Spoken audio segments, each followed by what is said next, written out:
Para ampliar toda la información económica en este jueves, ya me acompaña en el estudio mi compañera Daniela Blandón. Daniela, un gusto volver a verla. Claro que sí, también Valentina. Lista y dispuesta para este espacio de economía. Vamos a empezar hablando de la carne brasileña que está a punto de ser vetada en la Unión Europea y parece toda una paradoja. Claro, entonces vamos a comenzar hablando de lo paradójico de este caso, y es que el pasado 1 de mayo entró en vigor de manera provisional el acuerdo comercial entre la Unión Europea y el Mercosur. Duró más de 25 años negociándose, por fin lo firman, por fin entra en vigor con este bloque integrado por Argentina, Brasil, Paraguay y Uruguay. Y Bolivia, de paso, que se unirá después a este pacto. Sin embargo, una decisión del bloque comunitario puso en vilo a los exportadores de carne, que es uno de los productos brasileños estrella. ¿De qué se trata? Nos lo cuenta nuestra corresponsal Valeria Zacone. Brasil ha sido excluido de la lista de países que cumplen los requisitos para poder exportar carne a la Unión Europea, y esto es por el uso excesivo de antimicrobianos, unas sustancias que son usadas en ganadería para prevenir infecciones en animales. Y todo esto acontece a pocos días de la entrada en vigor provisoria del tan esperado acuerdo de libre comercio entre el Mercosur y la Unión Europea. El gobierno de Brasil se ha mostrado sorprendido con esta decisión, que sin embargo no tiene efectos inmediatos y pasa a valer a partir del 3 de septiembre. Y precisamente por esta razón, en los próximos 10 días desde Brasilia enviarán muchas informaciones a las autoridades europeas en el intento de poder revertir esta decisión, que podría causar pérdidas de hasta 1.800 millones de dólares por año a los exportadores brasileños. Sin embargo, otros países del bloque como Argentina, Paraguay y Uruguay sí pueden seguir exportando sus productos a la Unión Europea. Recordamos que el bloque europeo es el cuarto mayor destino de los productos de carne de Brasil, llegando a contabilizar un valor de 1.060 millones de dólares. Sin embargo, la mitad de la producción de Brasil va a China y Estados Unidos es el segundo mayor comprador, y esto a pesar de un año de fuertes aranceles. Bueno, pues Daniela, las miradas también se posan sobre China porque las conversaciones de alto nivel no solo fueron de presidentes. Bueno, hay que decir también que de la conversación entre presidentes no es que haya surgido un gran anuncio como esperábamos desde antes.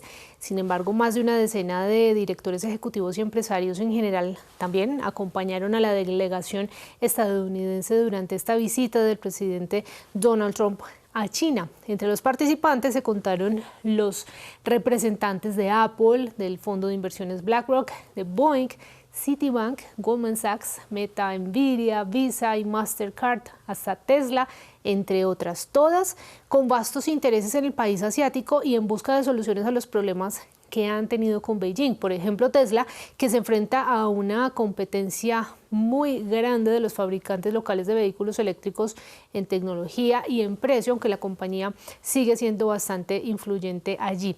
Esta comitiva fue atendida directamente por el primer ministro Li Qiang.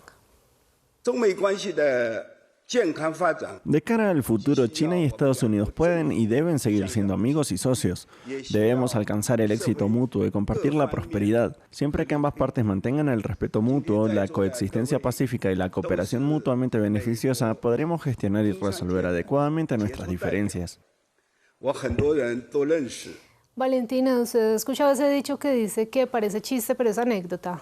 Y lo vemos considerablemente en las noticias, sobre todo a veces tienen que ver con el gobierno de Donald Trump, pero en general lo vemos. Claro, le tengo un ejemplo bien pues característico, ¿no?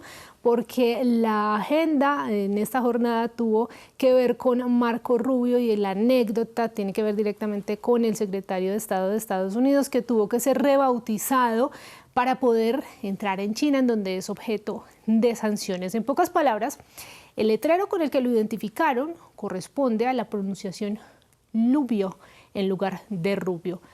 Es decir, adaptamos la realidad cuando nos conviene para poder hacer este tipo de movimientos. ¿Usted no está sancionada en China? No, yo no estoy sancionada. ¿Usted sí entraría como Daniela Blandón Ramírez o le cambiarían por la Miles? La Miles en este caso, Toles en su caso, y bueno, y así podríamos seguir con muchos nombres. Bueno, nosotros vamos a cambiar de tema, vamos a Reino Unido. Dio a conocer cifras de crecimiento, todo esto en medio de la crisis política. No sabemos si el gobierno va a continuar, pero cifras de crecimiento sí hay.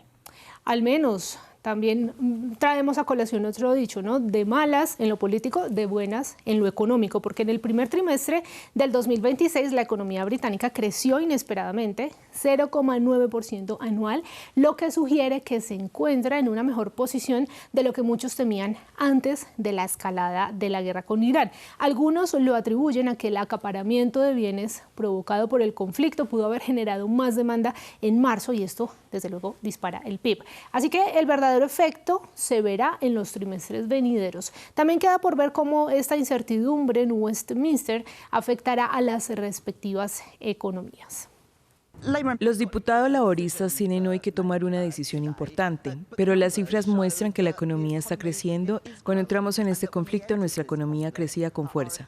Debido a las decisiones que he tomado como ministra de Hacienda, no deberíamos poner eso en riesgo. Daniela, vamos a volver a la región para hablar de la crisis de combustibles en Brasil y Cuba. Ambas con diferentes orígenes. Por un lado, la isla se quedó sin diésel y sin fuel oil, que es una especie de combustible industrial. Esto según el Ministerio de Energía y Minas, en medio de un bloqueo estadounidense que ha asfixiado el suministro de petróleo a la isla. Mientras que en Brasil están impactados por el alza de precios internacionales del crudo y el gobierno brasileño anunció que otorgará un subsidio directo a los productores e importadores de gasolina y posteriormente al diésel, luego de que una propuesta para reducir los impuestos federales a los carburantes se estancara en el Congreso. Bueno, nosotros vamos a cerrar este espacio con la cifra del día.